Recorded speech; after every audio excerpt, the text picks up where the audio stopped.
The orange bastard said that he's not going to block immigration arrests in churches, mosques, synagogues. He's just not going to do it. This filthy son of a bitch is going to send his brown shirts into houses of worship. Okay, I don't believe in the worship that's going on. That's not my business. I've said before, religion, believe what you want. Just keep it the fuck out of government. That's all. Just keep it out of government. Don't tell me I have to do something because of your religious belief. You can tell me I have to do something because of the law. Sure. Secular law, civil law, absolutely. We are a nation of laws, not of people. But when it concerns religion, to me, religion has always been, or should be, so highly personal. So, I remember my grandmother quoting from the Bible that Jesus said, when you want to talk to my Father, go into your closet and pray to him in private. And that was an admonition, of course, to the so-called religious people in the time of Jesus of Nazareth who would give these big flowery demonstrations of public prayer as if that were going to give them some pathway into this heaven that they imagined. So the idea that churches and temples and mosques and synagogues should be off limits to me is fine. I have no problem with that, unless within those so-called houses of worship, some kind of evil violence is being perpetrated, like is so common among the Catholic priesthood. The constant, continual, and it still goes on, the raping of children. I mean, what the fuck? Or some of these the Mormons, the Church of Latter-day Saints, their belief in marrying, impregnating 12 and 13-year-old girls. I mean, to me, that's when you send in the civil authorities to say, enough of this shit. You're not going to have rape under the guise of religious rules and regulation. No, fuck no. Well, the latest along those lines. Oh, and before I get into this, I've tried to make clear over the years that my contempt for Christianity, my utter, complete contempt for Christianity and Islam and certain parts of Orthodox Judaism have to do with the way they insist on treating other people, especially the way they insist on treating women and children and minorities. And all three of these religions do it, which is not to condemn every single believer. I mean, again, I've tried to make it clear. Maybe I've succeeded, maybe not. But if a person has a philosophical belief in some divine concept in order to maintain morality and proper and good and positive behavior, fine. Think that way. I have nothing to say about that. It's when it becomes like the Christian evangelicals and these Catholic rapist priests and the money grubbing and grabbing by the Catholic Church over 2 millennia, that is where it turns my stomach and makes me wish there's some way to stop it. And the televangelists, these scum, these filthy scum who get on television and, do their, I'm talking in tongues. God has instructed me what to say. Jesus, send me your money, and I'll send you a little snip of this prayer cloth. I hear somebody out there is dealing with cancer. Well, you're healed. What the fuck? That's the kind of shit that just drives me crazy. But there is another side to that coin. Not an entire side to the coin, but a little small sliver of true believers who are true believers. So, in that light, more than 24 Christian and Jewish groups representing millions of us Americans, and that includes everything from the Episcopal Church and the Union for Reformed Judaism to the Mennonites and the UUs, Unitarian Universalists.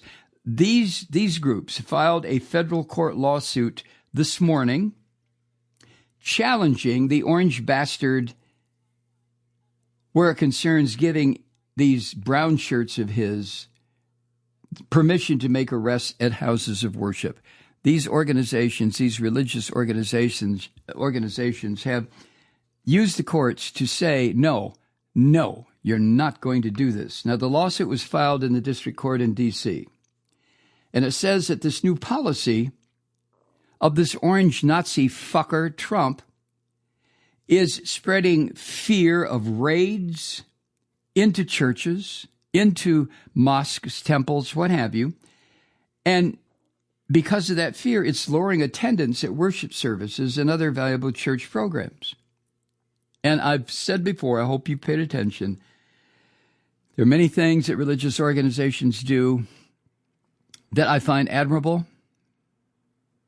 It's the political aspect of religion to me that turns my stomach, because politics and religion, when it comes together, equals death, blood, destruction, bombs, killing, murder, mayhem.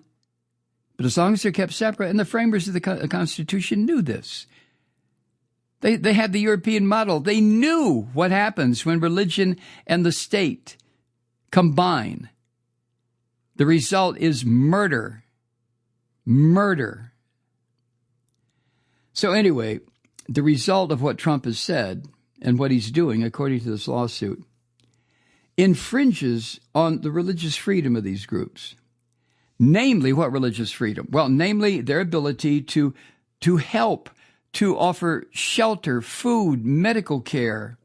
In other words, to minister to migrants, including those in the United States without the proper documents.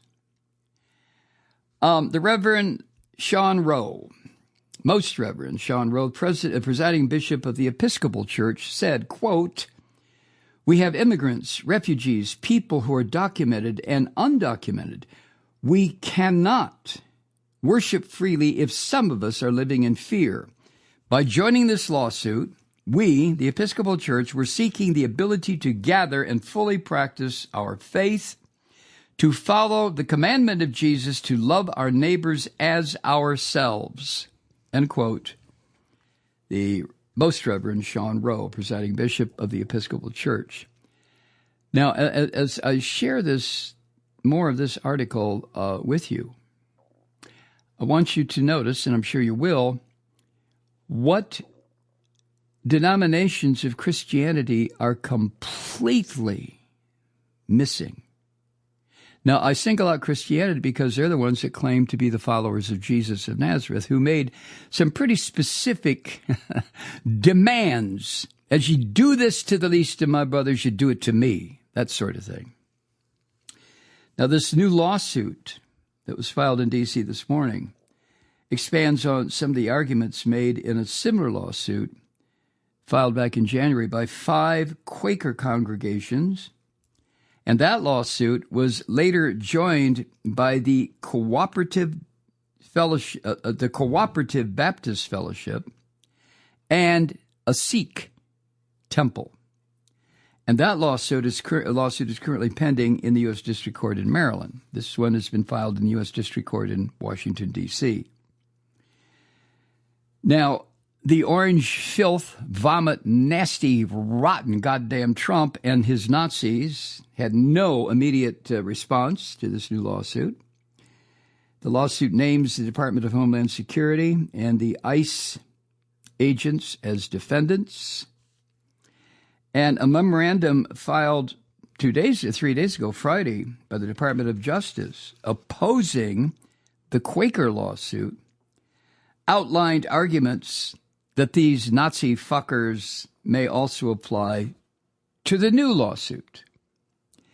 In essence, the lawsuit from the Nazis working for Trump, that lawsuit contends that the plaintiff's request, in this case the Quakers, their request to block the new enforcement policy is based on speculation of hypothetical future harm and therefore is insufficient grounds for issuing an injunction. I am quoting from the filing. And the memo also said that immigration enforcement affecting houses of worship had been permitted for decades. Yeah, invade churches for decades. Bullshit. And the memo from the Nazi Justice Department of the United States under Trump, the new policy announced in January, simply said that field agents could now conduct such operations without pre-approval from a supervisor. And one part of the memo that came from this Nazi Justice Department under Trump, one part of that memo might not apply to the new lawsuit because it argued the Quakers and their fellow plaintiffs had no basis for seeking a nationwide injunction against Trump's enforcement policy. The Department of Justice under Donald Trump, run by a fucking Nazi crazy person, said, quote, any relief in this case should be tailored solely to the named plaintiffs. They're contending that any injunction should not apply to other religious organizations. In other words, divide and conquer. Very simple. This is the one of the primary ways that a dictatorship becomes a dictatorship and then maintains its power.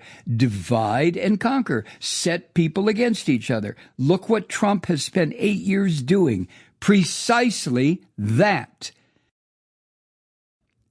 And we Americans, a nation of immigrants who have showed up in this country, either for the first time or second, third, fourth, 10th generation, we have carried with us these prejudices and bigotries and suspicions of the other. And Trump, as ignorant, a savage as he is, he understands some of these basic concepts of fear and hatred and distrust, as any Nazi dictator understands. And he knows how to use fear and distrust and hatred and division, and he uses it. So what his filthy Justice Department is saying in the response to the Quaker lawsuit is, hey, Quakers want to argue, fine, but don't include anybody else. They'll have to take us on individually. But the lawsuit was filed in order to maintain the sanctity of houses of worship, to keep them safe from these fucking brown-shirted Nazis who are stormed around the country doing Trump's bidding. A lawyer for the Georgetown University Law Center Institute for Constitutional Advocacy and Protection, how's that for a title? This person, her name is Kelsey Corcoran. She is the lead counsel for the plaintiffs in this lawsuit against Trump. She said, quote, the massive scale of this lawsuit will be hard for them to ignore. Them being the fascists who run this country. And the plaintiffs in this suit, I gave you the list, joined the lawsuit, according to Ms. Corcoran. Quote, because their scripture, their teaching and traditions offer irrefutable unanimity on their religious obligation to embrace and serve the refugees, the asylum seekers, the immigrants in their midst without regard to documentation or legal status. End quote. So the lawsuit is fairly specific, to the point, and in my opinion, proper. So what is missing from the lawsuit? I guess perhaps you have figured it out, right?